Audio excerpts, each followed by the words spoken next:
Hai semua, selamat sejahtera. Apa khabar? Cikgu harap kamu semua sihat dan bersedia untuk mengikuti sesi PDPR Pendidikan Moral pada hari ini.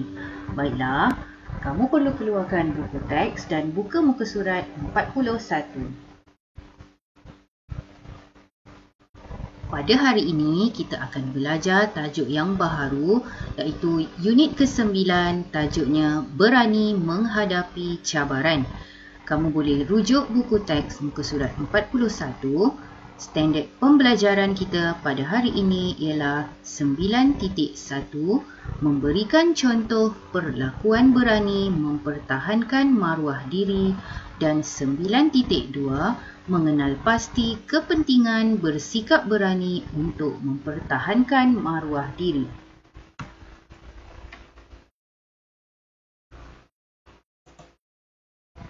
Ini merupakan paparan yang terdapat dalam buku teks pendidikan moral muka surat 41. Kita lihat dalam buku teks kamu terdapat 4 situasi yang ditunjukkan di situ. Baiklah, kita akan baca bersama-sama situasi dan akan bincangkan setiap situasi yang ada dalam buku teks kamu. Lihat situasi yang pertama. Situasi pertama menunjukkan dua orang murid yang sedang berada di perpustakaan.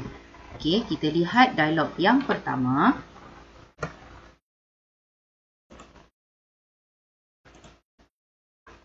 Dialog yang pertama menunjukkan, cikgu nak kamu baca sama-sama dengan cikgu.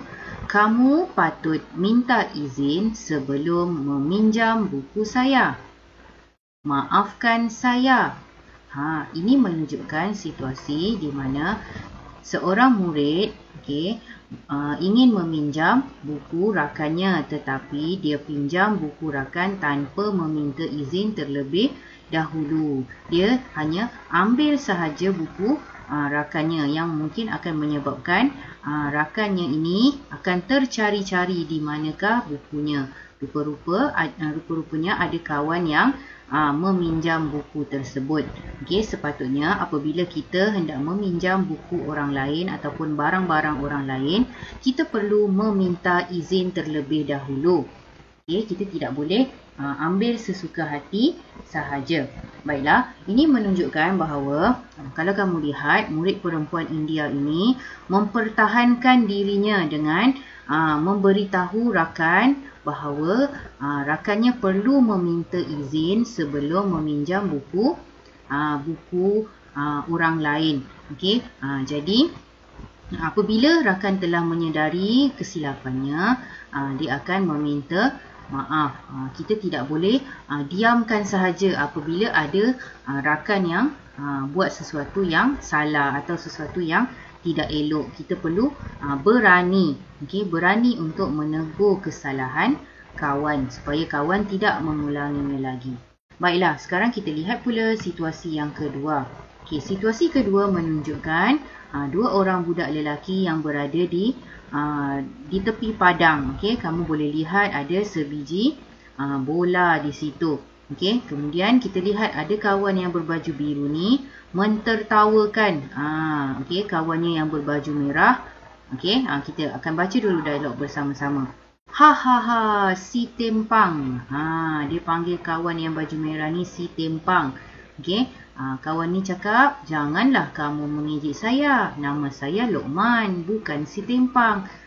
Si tempang ni ialah orang yang dia jalan terdengkut-dengkut. Dia tak boleh berjalan dengan betul. Kalau kita tengok yang dalam gambar ni, yang baju merah, Lokman ni dia memakai tongkat. Mungkin dia baru lepas mengalami kemalangan yang menyebabkan kakinya sakit dan dia tidak boleh berjalan dengan betul. Kalau ada kawan yang sakit ataupun kalau ada kawan yang memang semula jadi mengalami kecacatan, kita tidak boleh mengejek mereka. Kita perlu panggil nama yang betul. Nama yang diberikan oleh ibu atau ayah mereka. Contohnya kalau ada kawan yang gemuk, kita tak boleh panggil dia, hey gemuk. Tak boleh. Kita perlu panggil nama yang bersesuaian. Jangan panggil dengan nama yang tidak elok. Kalau ada kawan yang suka ketawakan, kita, contoh macam ni kan, dia ketawakan kawannya yang tempang. Okey, jadi kita perlu mempertahankan diri, kita perlu berani. Okey, tengok yang ni dia cakap, jangan kamu mengejek saya, nama saya Luqman, bukan si tempang. Kita tak boleh diam saja bila ada orang ejek kita. Okey, kita perlu tegur kawan kita supaya dia sedar akan kesalahannya. Ini sifat berani yang perlu ada dalam diri masing-masing. Okey, kemudian kita tengok situasi yang ketiga. Okey, situasi yang ketiga, yang ini dia mengajak rakannya berenang di sungai. Okey, kita tengok.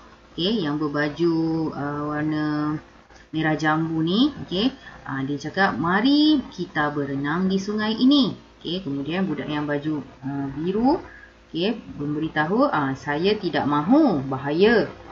Kalau ada kawan yang mengajak kita untuk buat sesuatu yang tak baik, sesuatu yang bahaya, kita perlu berani untuk menolak ajakan mereka.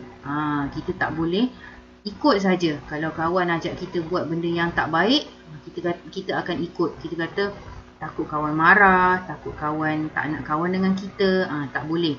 Okay, kita kena berani menolak ajakan kawan yang tidak elok. Macam yang ni bagus. Okay? Dia kata saya tak mahu bahaya. Okay? Kemudian yang terakhir. Okay, ini situasi ada seorang cikgu dan dua orang murid. Okay? Murid yang berbaju putih ni telah melakukan kesalahan, iaitu dia menyorokkan kotak pensel rakannya. Okay? Jadi kita lihat apa yang cikgu dia tanya. Okay? Betulkah kamu yang menyorokkan kotak pensel Rani? Ya, maafkan saya. Okay? Jadi apabila kita telah melakukan kesalahan, kita perlu mengakui. Okay, macam budak yang berbaju putih ni, dia mengaku kesalahan dia dan dia meminta maaf. Okay, apabila kita telah melakukan kesalahan, kita perlu meminta maaf. Kita perlu berani meminta maaf. Okay, itu pun salah satu sifat yang bagus, sifat berani. Okay, sekarang kita nak lihat aktiviti untuk hari ini. Okay, aktivitinya ialah buat latihan dalam buku aktiviti pendidikan moral muka surat 58 dan 59. Okey, yang kedua seperti biasa hantar tugasan kepada guru setelah siap membuat tugasan. Baiklah, kita lihat sama-sama apakah latihan yang terdapat dalam muka surat 58. Okey, dalam muka surat 58, arahan soalan ialah lengkapkan dialog yang berikut berdasarkan situasi yang diberi. Okay, kamu lihat, contohnya yang pertama. Mari kita bermain di padang. Cuaca terlalu panas. Saya, apa yang jawapan yang sesuai? Ada 4 pilihan jawapan di atas. Kamu boleh pilih dan tuliskan di bahagian bawah. Begitu juga dengan soalan nombor 2, nombor 3 dan nombor 4. Okey, kamu perlu lengkapkan. Kemudian seterusnya dalam muka surat 59, arahan soalan ialah warnai papan tanda pada kepentingan mempertahankan maruah diri. Kenapa kita perlu mempertahankan maruah diri? Kerana mengapa kita perlu berani mempertahankan maruah diri? Apakah kepentingannya? Mungkin kita akan lebih dihormati bila kita berani. Kita akan dihormati, kita rasa lebih selamat, kita tidak dibuli, maruah kita akan terjaga, dan kita juga akan disegani. Itu ialah kepentingannya. Jadi kita perlu menjadi seorang murid yang berani, berani mempertahankan diri kita, berani untuk mengaku kesalahan, berani untuk menegur rakan yang membuat kesalahan. Itu sifat berani yang perlu ada dalam diri kita. Jadi kamu siapkan tugasan ini dan seperti biasa hantar kepada cikgu untuk disemak. Baiklah, itu sahaja untuk sesi PDPR kita pada hari ini. Kita jumpa pada sesi akan datang. Terima kasih dan selamat belajar.